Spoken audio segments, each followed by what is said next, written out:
Meeting of the Committee on Board Directors will come to order. Will the Secretary please call the roll? Director Leonard? Present. Director O'Halloran has asked to be excused tonight. Director Simpson? Director Zombor? Present. Chair Carr. Present. We have 4 committee members present. The Chair will now ask the Secretary to lead us in the Pledge of Allegiance. The Chair invites any members of the audience who wish to participate to do so, and asks that those who do not wish to participate please remain silent during the pledge. Of the United States of America, and to the republic for which it stands, one nation, under God, indivisible, with liberty and justice for all.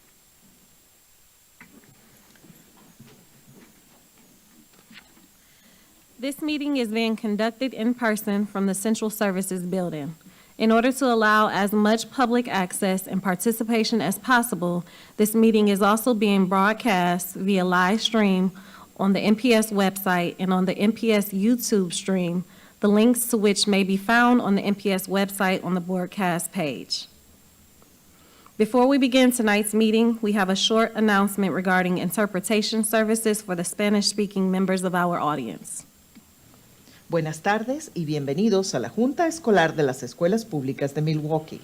Si desea escuchar esta reunión en español, por favor llame al 312-626-6799. Nuevamente, 312-626-6799. E introduzca el número de reunión 608-130-5362. Nuevamente, el número de reunión es 608-130-5362. Gracias. For each of our items of business, we will hold a discussion and public hearing. Those who wish to speak on tonight's items were required to register to speak in advance of the start of the meeting. When you are called upon to speak, please state your name and spell your last name for the record. I ask those who are waiting to speak virtually to remain on the platform until you are called upon to speak. After a speaker's time is up, they may continue to follow the meeting at one of the broadcast options mentioned previously. For the sake of fairness and to give everyone a chance to speak, the Chair reserves the right to limit the length of time allowed to any one speaker. Written testimony will be accepted for transmittal to the board. Send this testimony to the Office of Board Governance, P.O. Box 2181, Milwaukee, Wisconsin, 53201-2181, or fax to 414-475-8071, or email it to governance, GOVERNANCE, at Milwaukee, milwaukee.k12.wi.us. Just as a reminder, Robert's Rules of Order dictates that all comments should be directed to the chair of the committee. Also, any questions or requests, including those from the public committee members, or the administration, are to be directed toward the chair, who will determine the most efficient way to address them. Please be respectful of the democratic process adhered to by the board. For the safety of all and to ensure the good order of the meeting, harassment or intimidation tactics of any kind will not be tolerated. Anyone who continues to yell or disrupt the meeting will be told to leave and will be escorted from the meeting and not allowed to return. Anyone ejected from the meeting may continue to listen to the meeting or access the agenda items online. Individuals in the audience holding signs must be seated, and signs must be held in a way that does not obstruct the view of other audience members. Signs that are left on chairs or the floor will be picked up by safety. People shall not walk back and forth with the sign inside the auditorium. People may pick it outside of the building on the sidewalk. Also, no one other than members of the board, designated staff, and those who have been invited to present or participate in items of business will be allowed on stage before, during, or after meetings of the board and its committees. Also, for our listening audience, if you wish to access this evening's agenda items and attachments online, You may do so by visiting the meetings, agendas, and minutes page on the MPS website and choosing online agendas. Now, let's begin. Madam Secretary, item 1. Item 1 is an update with possible action on the district multi-tiered system of supports and interventions. This is an informational item, and although it has been noticed for possible action, no action is required. Will the administration please present this item? Yes, Madam Chair and members of the committee, Keith Posley, Superintendent of Schools. This evening, we bring to you an update on the district multi-tiered system of support and interventions. This report will focus on the district's proactive strategies that are used to support students and school teams through a variety of interventions. To present this item, I have with me Mr. John Jackman, District Discipline Manager, and after the presentation, we'll be more than happy to entertain any questions that you may have. John. Thank you, Dr. Posley. Chair Carr, members of the committee, John Jagman, District Discipline Manager. I will now go through our May updates on the multi-tiered system of support and interventions. I will be joined by Kristen Annan and Rebecca Longoria, school social work supervisors. At the end, they will provide some updates of their work as well. As always, we center ourselves in the 5 priorities for success. We are specifically looking at how improving district and school culture will help us meet the increased academic achievement and accountability. Looking back, we have provided Culture, Climate, and Alternatives to Suspension Toolkit. Each month, we focus on a different best practice within the toolkit. In April, we focused on repairing harm and addressing conflict within Restorative Practices Framework. We met with school leaders at PLI, and we provided them with some strategies and some focus groups and some breakout rooms to talk about how they can hold a restorative conversation with colleagues and students. We also have opened up a Culture, Climate, and Alternatives to Suspension Toolkit feedback survey. The district's discipline disproportionality team annually makes updates to this toolkit, and we are currently looking at what school leaders, some student focus groups, staff are providing as areas that they want to kind of enhance in the toolkit, what areas are kind of lacking, and some additional supports. We also, on April 19th, held our District Climate Data Gallery, which was an opportunity for Central Services staff members to come together and learn about all the different initiatives and teams that are supporting district climate.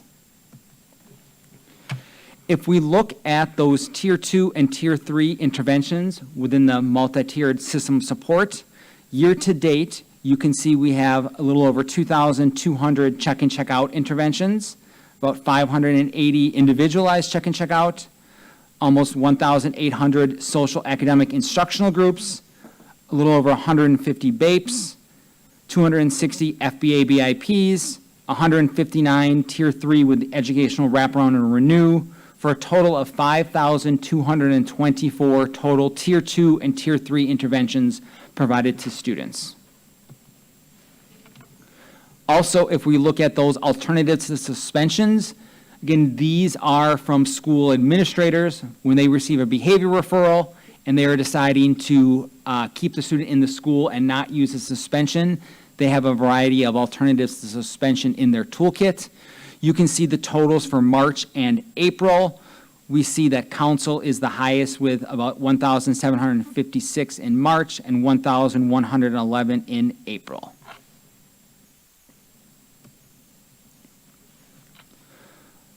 If we look at our student, staff, and community collaboration within our district culture and climate, we have our monthly district equity leadership team, or DELT. We meet monthly as a team. We have individuals from a variety of district departments. We gathered and we held a conversation practicing the Courageous Conversations protocols. We looked at a few current events in the national news, and using those protocols, we had a conversation, and we made some connections to the reality here in Milwaukee Public Schools and the city of Milwaukee. Looking at our Courageous Conversations About Race timeline, you can see year-to-date, we have had 76 total sessions held. We have about 8 more scheduled for this school year, and we are currently planning out August and next school year to get us to that March 1st, 2024 3-year plan. On April 20th, we held our Student Leadership Summit. This time we tried a hybrid summit. We had 215 students from our district's middle and high schools. The hybrid format was they gathered in person at each of their schools together in a room, but then they zoomed into a centralized Zoom webinar.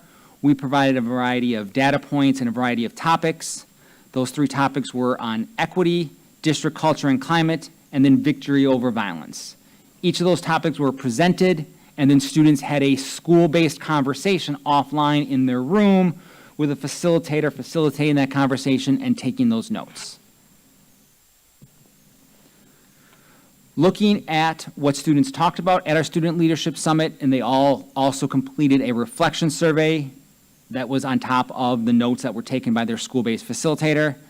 77.5% of students indicated that they liked that format of that hybrid format of having those conversations at the school and then having that centralized Zoom so they could see what all the schools were doing and engage in that same conversation.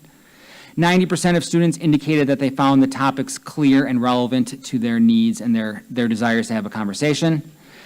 Over 50% of students indicated the topic was a high-level concern for them. So for each of those topics, we asked them if it was a high-level concern, medium-level, or low-level concern for them in their school and in their personal needs. Over 50% indicated those were high-level concerns for them.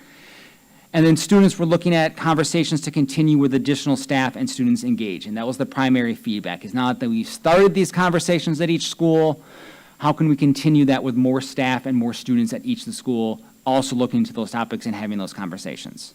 We also asked them about preference for future topics as we plan going into next school year. Topics they indicated they would like to talk about in that same format were school lunch, mental health opportunities, jobs, internships, and continuing to talk about racial equity. Our next steps as we go into May and the conclusion of the school year is we are going to continue with our monthly culture, climate, and alternatives to suspension toolkit best practice.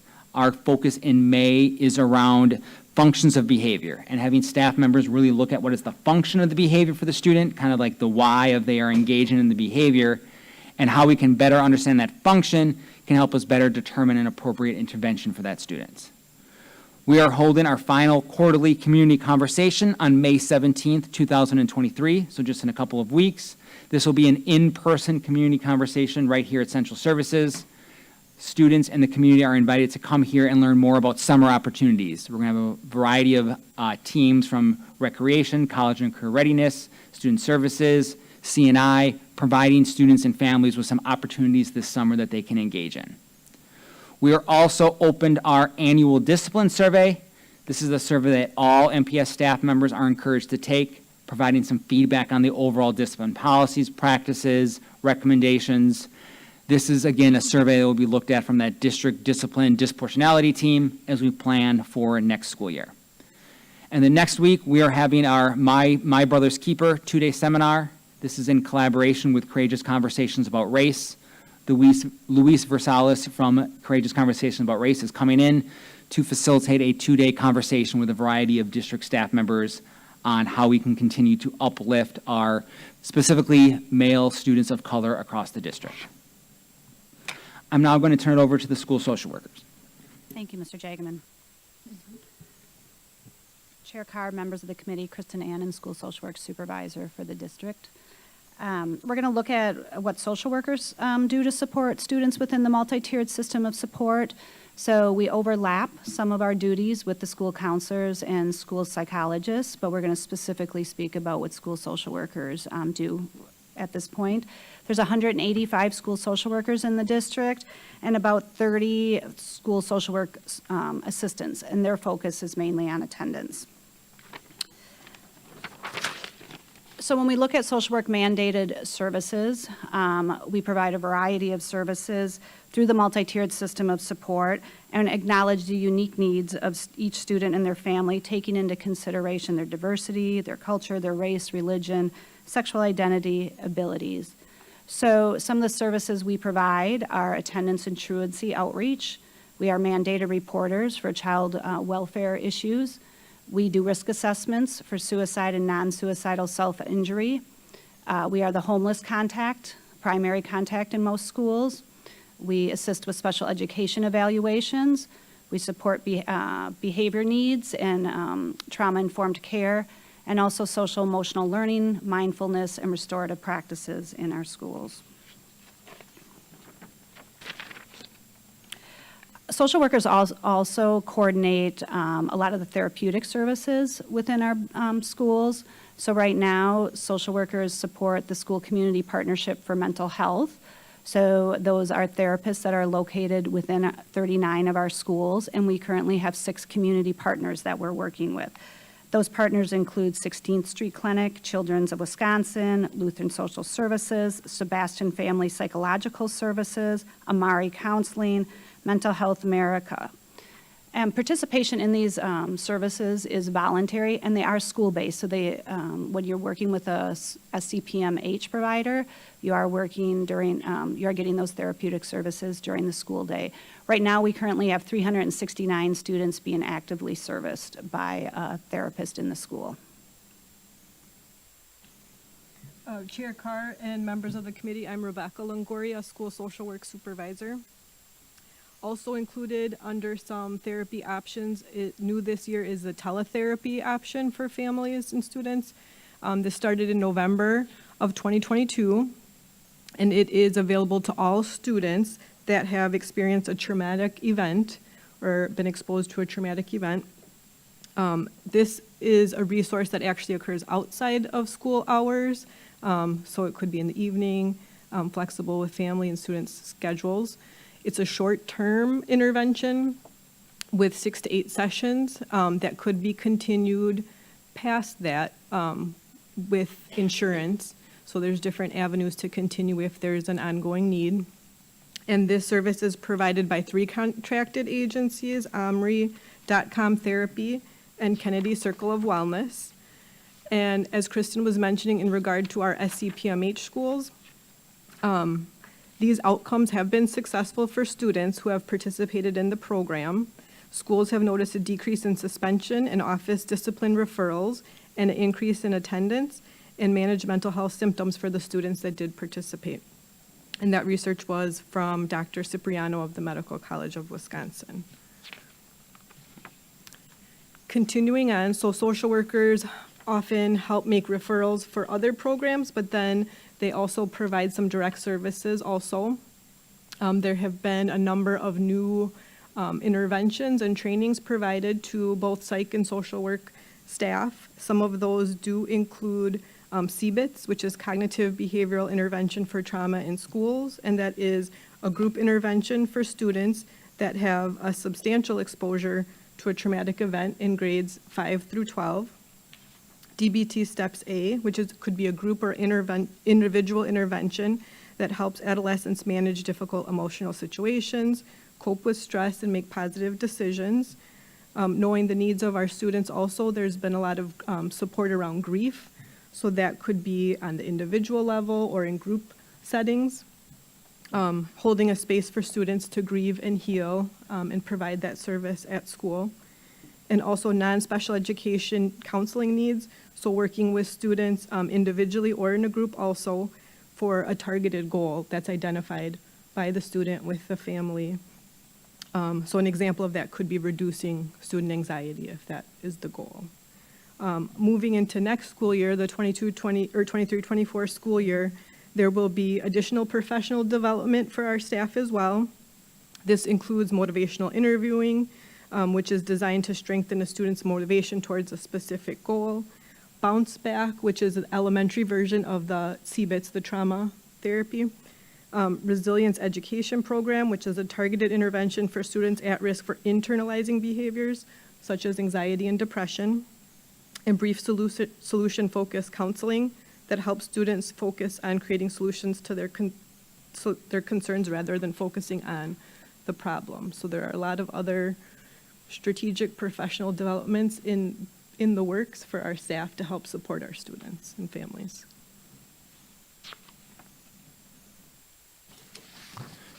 Chair Carr, members of the committee, that now concludes our presentation, and we are open for questions. Thank you. If there's no objections, we're going to first take public comments. That's okay, and then we'll come back to the committee. Madam Chair, Madam Secretary, do any members of the public wish to make comments?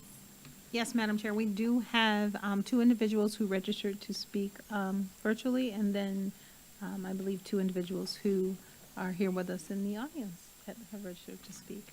The first individual on the virtual platform registered to speak is Beverly Hamilton Williams.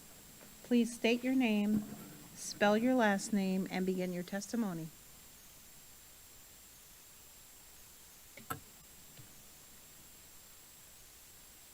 Beverly Hamilton Williams. Can you hear me now? Yes, we can hear you. Okay. Okay. Okay, please Beverly state- Williams, okay, yes. Williams. Thank you. Okay, reinstating the truancy abatement program in conjunction with the Milwaukee Police Department is an intervention that may keep Milwaukee youth off of the street and in school during school hours. CTO, Voices of Milwaukee's Children, are concerned about board members supporting Leaders Igniting Transformation in their calls for no MPD involvement with the MPS. MPS PACE reports and statistics show 135 weapons, a few of them guns, in schools so far this school year, and 13,821 suspensions of Black students who make up 49.8% of MPS, which is about 38,000 students, just until April of 2023. On May 1st, 14 and 15-year-olds who may have been MPS students rammed a stolen car into a bus in front of Morris Middle at 1:30 p.m. during the school day.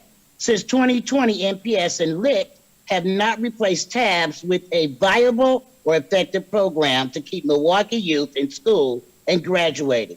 Our city has experienced chaos.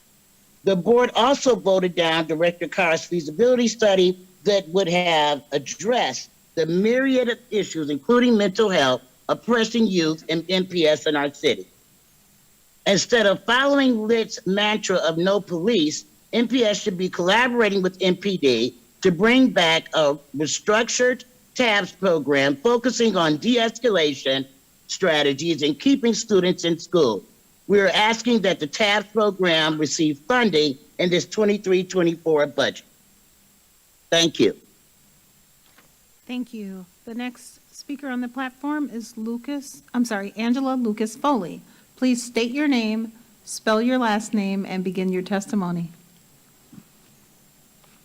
Angela Lucas Foley, Lucas, F as in Frank, Oley. Thank you.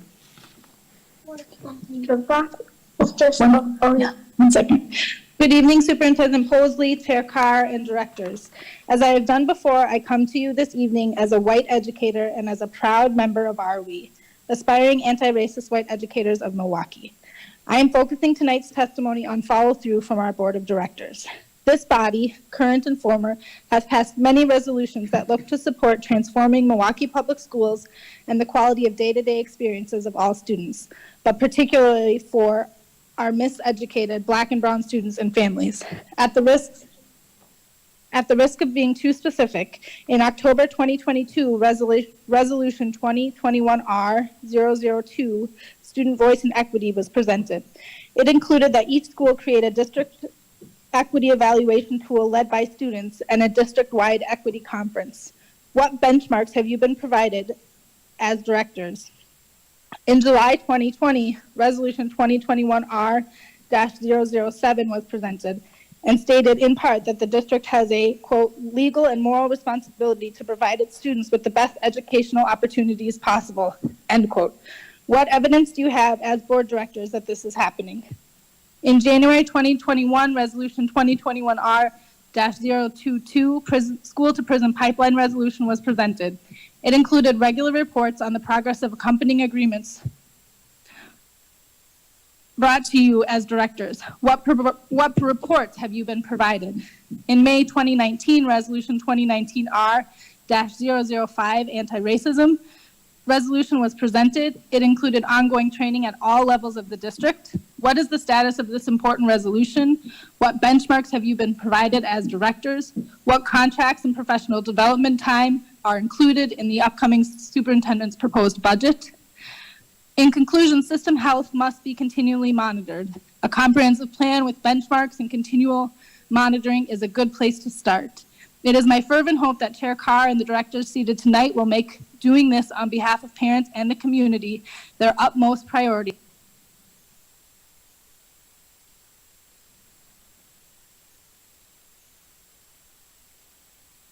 Chair, that completes our virtual testimony. We will now move to in-person testimony.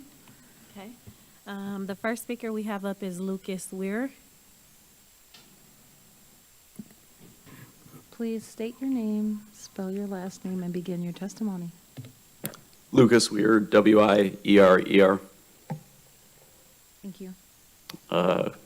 Good afternoon, Chair Carr, directors of the board. First of all, let me welcome all the new members of PACE Committee. And I'd like to start this evening by speaking to some of the concerns I have around the multi-tiered system of supports and interventions. But before I do that, I want to start by thanking the representatives from social work. We have an amazing social worker at Obama. But truthfully, we just need many more of her to meet all the needs of our students. I also wanted to say that I really appreciated the Student Leadership Summit that was discussed by Mr. Jagman. As our discipline coordinator, our student discipline coordinator, our students really felt empowered to have important conversations, especially around equity and school climate and culture. And my comments going forward are going to speak to some of the concerns that they raised during those hours. In the past, members of this committee have acknowledged the role that school culture and climate play in both disproportionate discipline and the ability to provide appropriate interventions and supports. While there's no way of knowing how behavior has been impacted by inequitable resources in the district, whether those be human elements like staffing or in programming like classes, clubs, and electives offered, it feels like there has to be some correlation, and I'd like us to look into that further. I speak about staffing specifically tonight because I'll be leaving Obama this year and joining a better resourced MPS school in 23-24, and I felt compelled to do so because of a sense of hopelessness. Last year we lost 2/3 of our math department and they were replaced by virtual teachers. We lost half of our tech ed department, again replaced by virtual teachers. Just in the last 2 months we got a Spanish teacher for the first time in years. The impact on students is significant, but also like we've lost members. Those virtual teachers are not part of our school community. I wanted to also speak really quickly, and I know I'm running out of time. Some of our schools still have yet to see the benefits of the referendum. We have schools with entire theater departments, instrument, orchestra, band, and then others without a single music teacher like my own. What message does that send to students when it comes to the lack of resources? All these things play into behavior. Thank you. Thank you. Next speaker is Ray Chappelle.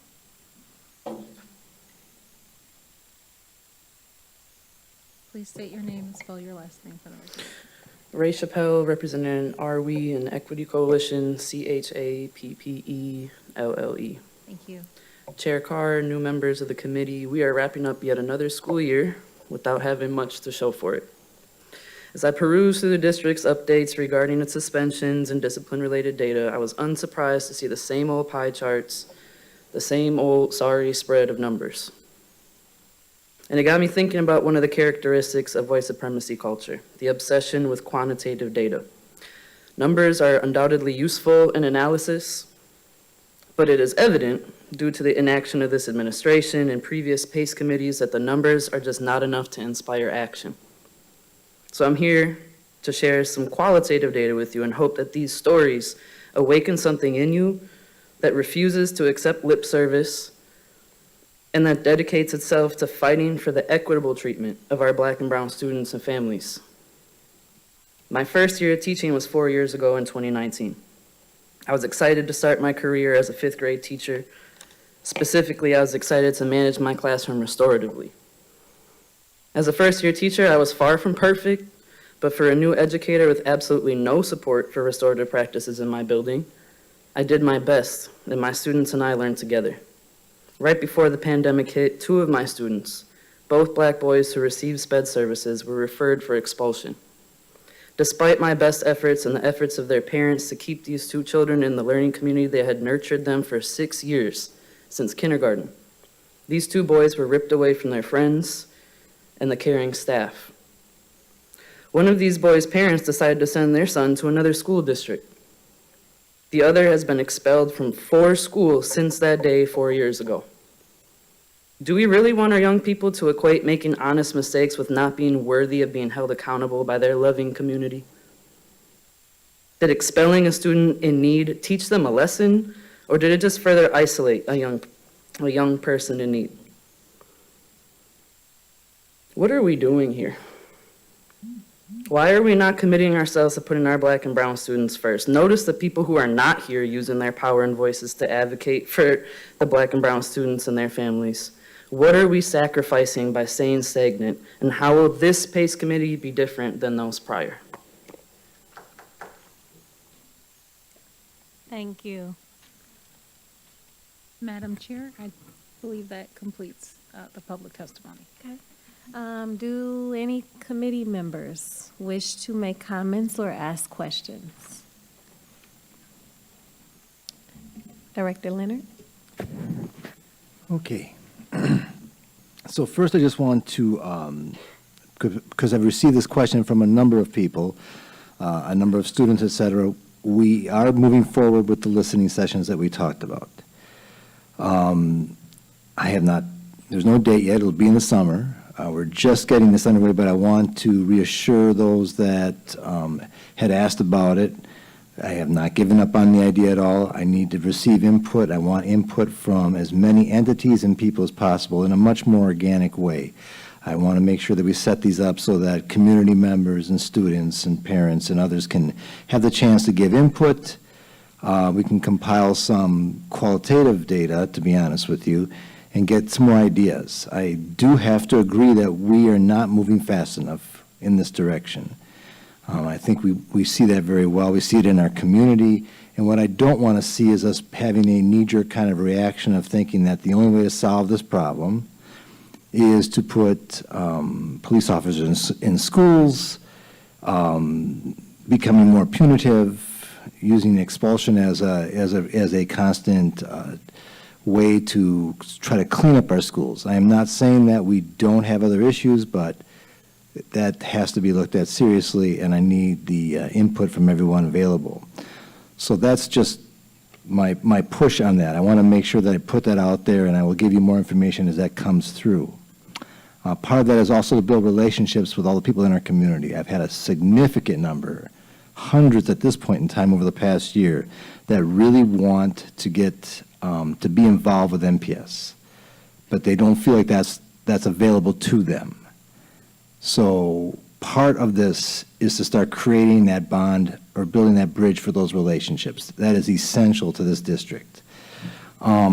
The last thing is, and I shouldn't say the last thing, but I do have a couple of questions, mostly to the social workers.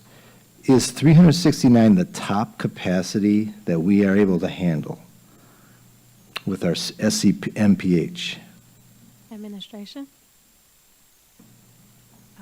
Director Carr, members of the committee, Kristen Annan. I would say no, it is not the capacity. I think that number is fluid.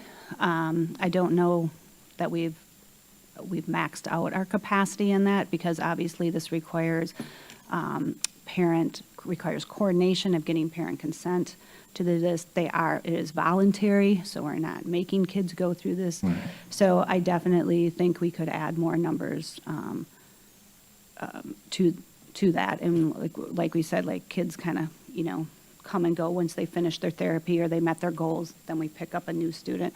Sometimes there's some lag in between doing so, but we try to move that process as quickly but thoughtfully as possible.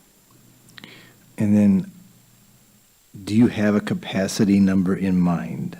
Have you ever talked about what we would do? The reason I'm bringing this up is mental health issues in our schools are becoming extremely prevalent. And I got to be honest, I did not think it was as serious as it was. But I'm looking at it now and thinking, oh yeah, I was way off mark on this. What kind of numbers are we looking at that you think we could use? Even like a ballpark figure, how many students do you believe need true types of interventions? Chair Carr and members of the committee, Rebecca Longoria, school social work supervisor. I think that is exactly what we're talking about here with the multi-layers of support, because support can look different. You know, every child is unique, every family is individual. But having those strategic support in place, so whether that's the SCPMH program has been growing over the years and expanding to more schools. It's in 39 schools currently, but then with the expansion of the option of teletherapy, you know, as a different option for families and students, as well as equipping our support staff. You know, obviously, they're going to, through this system of support, they're going to be layering interventions, providing interventions for students, but then also making those connections if maybe it is more appropriate to a community agency, an outside referral. So being that kind of bridge for the family to access other resources outside of our district too. That is a huge part of the role also. But just knowing, yes, the need is great. The needs of our students and our families are changing, and that's why we are trying to be strategic to give our staff the tools so that they feel equipped to meet the needs of their students. And knowing the needs are so unique and diverse and rich, like that's the beauty of it. It's, you know, the family and the student can guide the work of what they need, what they want, what they're comfortable with, you know, making that connection. If it's not now, maybe in the future down the road. But yes, definitely acknowledging there is a huge need, and that need is trying to be met in different ways too. Director Leonard, any Thank follow-up? you. We're good. Thank you. Anyone else? Oh, I'm sorry. Director Simpson. Thank you so much. So with the teletherapy, it sounds like you've gotten some good feedback, good results from that program. Just wondering if that program is continuing or expanding for next year.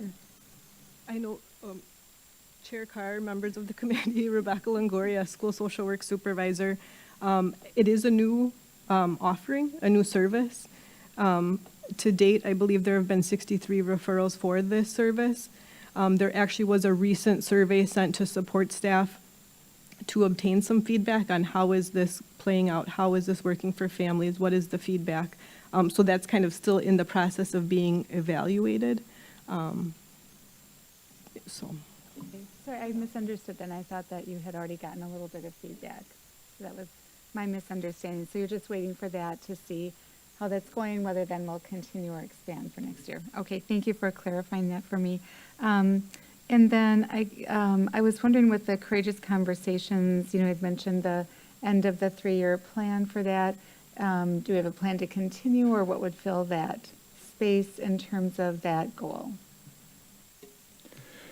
Chair Carr, members of the committee. So, yeah, we have a 3-year plan for have all staff members attend the one-day introductory, they call it their exploration. And we are on track to get to that mark by March 1st. And that's everyone who attended that.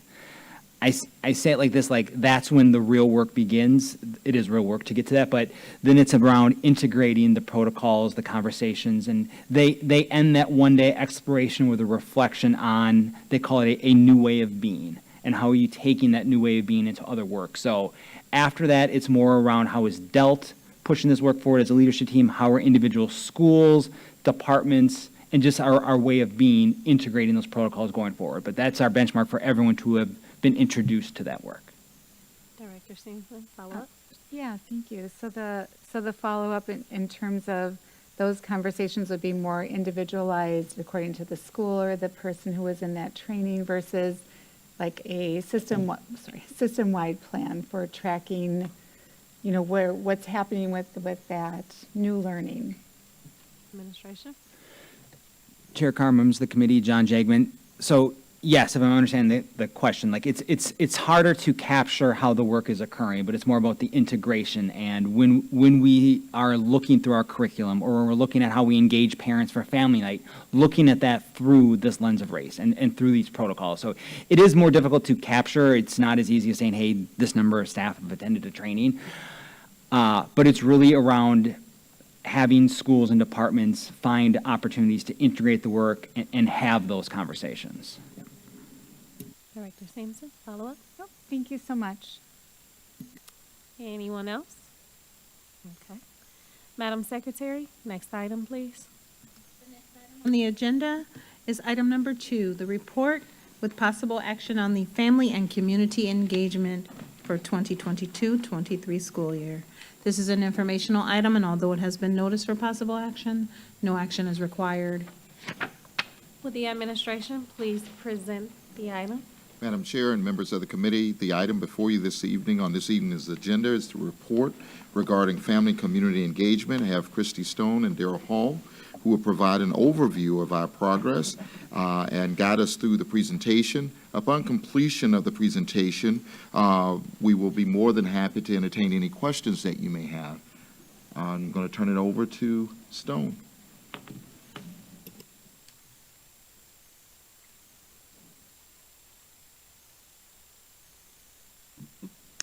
Good evening, Chair Carr and members of the committee. My name is Christy Stone, Director of Strategic Partnerships and Customer Service. And with me, I have Darrell Hall, Family and Community Engagement Specialist. I'm excited about the opportunity to update the board on the activities we've done related to family and community engagement this evening.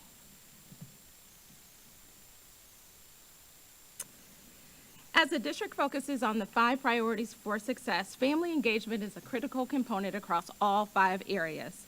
This presentation particularly aligns with developing our staff and strengthening communication and collaboration. In addition to the 5 priorities for success, our family engagement framework helps guide our team as well as our parent coordinators to help students and families be successful. This framework includes 6 standards that our district should strive to meet. Those standards are: schools are welcoming and culturally relevant environments, schools are connected to the community, schools have tools and knowledge needed to build relationships with families in the community, families have tools and knowledge needed to be active in their child's school, families have opportunities to build peer networks, and families have opportunities to serve as leaders. We developed this framework based on research from Karen Mapp from the Harvard School of Education. She's one of the nation's thought leaders on family engagement and also the author of the Dual Capacity Framework for Family and School Partnerships. And this drives our approach to how we engage families. As mentioned in the Family Engagement Framework, it's important for all families to have opportunities to serve as leaders. One way we do this is with our District Advisory Council, or the DAC.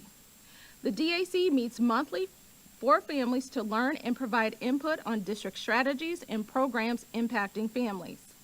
All of our schools have to identify 2 delegates that are family members at their school, and those delegates serve for 2-year terms.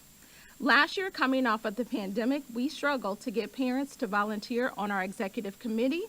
But I'm so proud to announce that this year we did have a full executive team, which really made a big difference in our ability to connect with families and communicate the work being done through the DAC back to the school communities. We remained virtual this year based on feedback from families that it was more convenient.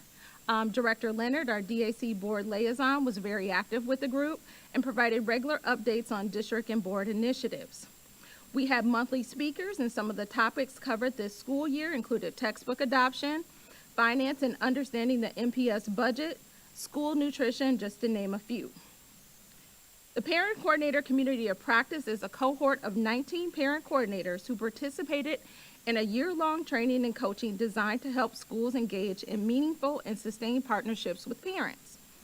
Our goal for the Parent Coordinator Community of Practice this year was to focus on establishing relationships between coaches that came from the Families in School Together program, or the FAST program, and our PCs. Support the formation of school family engagement teams, which included a parent coordinator, a teacher, and a school administrator, and also start to change mindsets by providing strategies to work with families and develop measurable family engagement goals for the school. Next year, we'll continue to work with this same group and delve deeper into family engagement at their schools, help PCs work through specific challenges related to family engagement at their school, and create action plans to help guide their work. Eventually, we'd like to expand this program to all schools so they're supporting family engagement in a holistic fashion. This year, as part of our ESSER 3 funding, we were able to provide take-home family engagement kits for our pre-K through 8th grade students. These kits help students and their families practice and build on important grade-specific skills related to reading, math, and social emotional learning. The feedback from our schools and families and parent coordinators was overwhelmingly positive, and it was a great way for our families to get involved with learning at home. Overall, family engagement activities and events are growing across the district. This year, parent coordinators reported over 1,400 activities and events. That's an average of 9 events per school. 400 of those activities were linked to learning, which included events like math, literacy, and science nights. We recorded over 30,000 families attending school events as the end of April, and we look forward to continuing to increase engagement for families next year. But we also understand it's not about quantity, but it's also about measuring impact. So this summer, our team will be working to determine what types of data we need to collect to evaluate the overall effectiveness of our district family engagement efforts. Family engagement is a difficult metric to capture, but it's important to make sure we're constantly evaluating our work and making sure our efforts are moving us in the right direction. The family engagement team also continued to work closely with parent coordinators this year, including conducting our monthly Parent Coordinator Institute. These institutes are planned by the Family and Community Engagement team with the assistance of a group of parent coordinators. We have collaborated with various partners from the community to offer training and resources to the PCs, and also had several MPS departments share their expertise with the group. We have presenters on the school improvement plan, gender identity and inclusion, the City of Milwaukee Office of African American Affairs, Parent Portal, Marketing and Communications, and much more. We hosted our final Institute of the year earlier today, actually, and we were able to meet in person for the first time in 3 years. It was a fun-filled morning. We had food and prizes, and it was just our way of saying thank you, especially during Teacher Appreciation Week, and we renamed today Parent Coordinator Day. Our customer service. MPS customer service switchboard team answered thousands of calls this year. We helped direct families to the appropriate departments and resources to get their questions answered and get the support they needed. Our Welcome Center team, which is located here at Central Office and at South Division High School, met with over 5,000 families so far this school year to assist with enrollment, registration, transportation, Head Start, complaint resolution, and much more. We were also able to continue to offer our district-wide customer service training for MPS staff to help ensure that everyone, both internally and externally, is treated with courtesy and respect throughout all forms of communication, whether it be emails, phone call, or in person. We want to make sure people feel good about their interactions with MPS.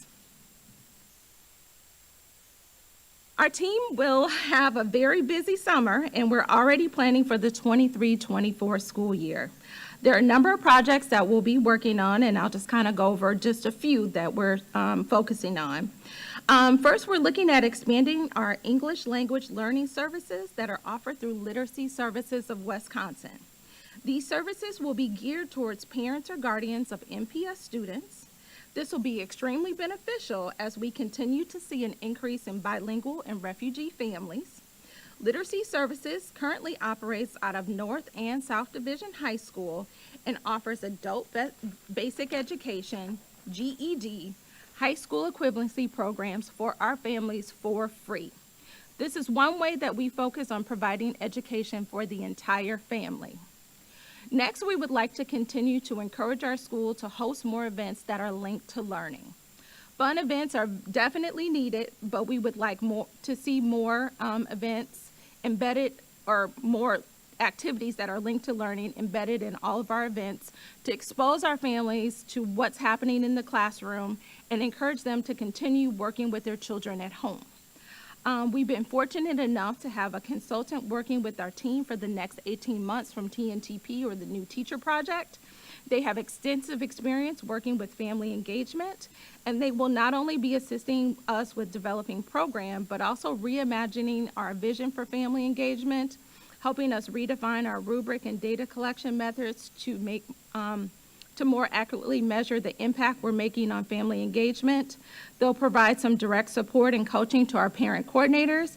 And lastly, help us develop a multi-year plan for family engagement that helps us sustain and build upon the work we're putting into place. We've been working with DPI to secure funding for a family navigator position that will specifically focus on supporting and providing resources and programming for our African American families who have children with IEPs and utilize our district specialized services. This person will work with the family engagement team and in tandem with various departments across the district to provide these families with the added support and attention that they need. Next year, we'll continue to work with getting our fathers and males more involved in family engagement. Our goal is to have more males support some of the key district initiatives like increasing student attendance and decreasing office referrals. We will also focus on providing family engagement training for teachers and administrators to help them better understand their role with families. As mentioned earlier, family engagement is most successful when you have a whole school approach. This summer, we'll be designing modules, PowerPoints, lesson plans to begin offering that training to our teachers and administrators this fall. And lastly, our volunteers. I want to give a huge shout out to the volunteers who donated their time and energy to help our students be successful. This year, we had over 2,500 district volunteers. They provided in-class math and reading tutoring, assisted with the rec department, or helped with lunch, recess, or general school support. The individuals that you see on the screen, Judith Rivas assisted with volunteering at Greenfield Bilingual School. Marjan Nervazati helped with our refugee students. Carrie Cook volunteered at Our Avenue School. Canada Diaz volunteered at Hayes Bilingual School. And Kathleen Conway volunteered at Bethune-Cookman. These volunteers were nominated by a member of the school staff. You can go to our MPS website under the community tab and then click on volunteers to read about their amazing stories. So again, we want to extend a thank you to this year's winners and all of our district volunteers. They could have spent their time in a number of ways, but chose to spend it here at MPS supporting our students and our schools. Thank you. That concludes our presentation. We're happy to answer any questions that you may have. Thank you. We're going to go to members of the audience to see if we have any questions or concerns. Madam Chair, we have no request for public testimony on this item. Okay. All right. Do committee members wish to speak? Director Leonard. So first of all, thank you for inviting me. It was great to see all of our parent coordinators extremely enjoying themselves. You're doing a great job. From when I first came on and I started working in the DAC and working with the parent coordinators, the program has expanded. It has grown. And the best part is I can have conversations with anybody. They have a lot of needs. They have a lot of desires to make this district much, much better, and I want to make sure they have a voice to do that. I was excited about some of the opportunities that they wanted to present over a course of time. I think that I would love to be able to find a way to literally have them full-time year-round, working much more involved, not just with our parents, but with the district as a whole. But anyway, thank you very much. I really appreciate you inviting me, and I'm looking forward to another year working with your community outreach and all of our parents. Thank you. Thank you. Anyone else wish to speak from the committee? Director Zomber. Director Carr, would Ms. Stone be able to, did I say that right? Okay. Be able to talk about, expand a little more on the District Advisory Council and I know that the District Advisory Council is meeting virtually, and I had the pleasure of attending a meeting maybe a month or two ago, and I was really shocked at how well attended it was virtually. And when I was a parent, I was a rep for my son's elementary school, and I made really amazing connections before the meetings when we'd go downstairs in the cafeteria. So I'm wondering, are there plans to move some of the meetings back in person while still maintaining that virtual option? Administration? Director Carr and members of the committee, Christy Stone, Director of Strategic Partnerships and Customer Service. We held the meetings virtually this year based on the feedback from families. It was easier for them to get off work and feed their families and participate. So we have seen an increase in participation being virtual. But yes, we do kind of miss the in-person engagement. And so as a team, as we wrapped up this year, we're getting the feedback from members that participated this year. And that's certainly something that we can put on the table to explore for the 23-24 school year. Director Zomberg? Any follow-up? I think that's it for tonight. Thank you. All right. Anyone else? Okay. All right. Is there any further discussion? All right. Director Linder. I'm going to do something very unusual. Okay, so some of the safeties are here, and I'm going to speak to them right now, not speak to them, but of them. I just want to thank you for the work you do every day in our school district. I know how challenging it is. I've heard many of you come to me and say, you know what, you have teacher appreciation, we have different appreciation days, but we never hear anything about us. I just want to let you know that we do definitely appreciate you. There is no question about it. I want to thank you. I thank you for all the hard work you do and the challenges that you take on every day. Just want you to hear that from me. Thank you.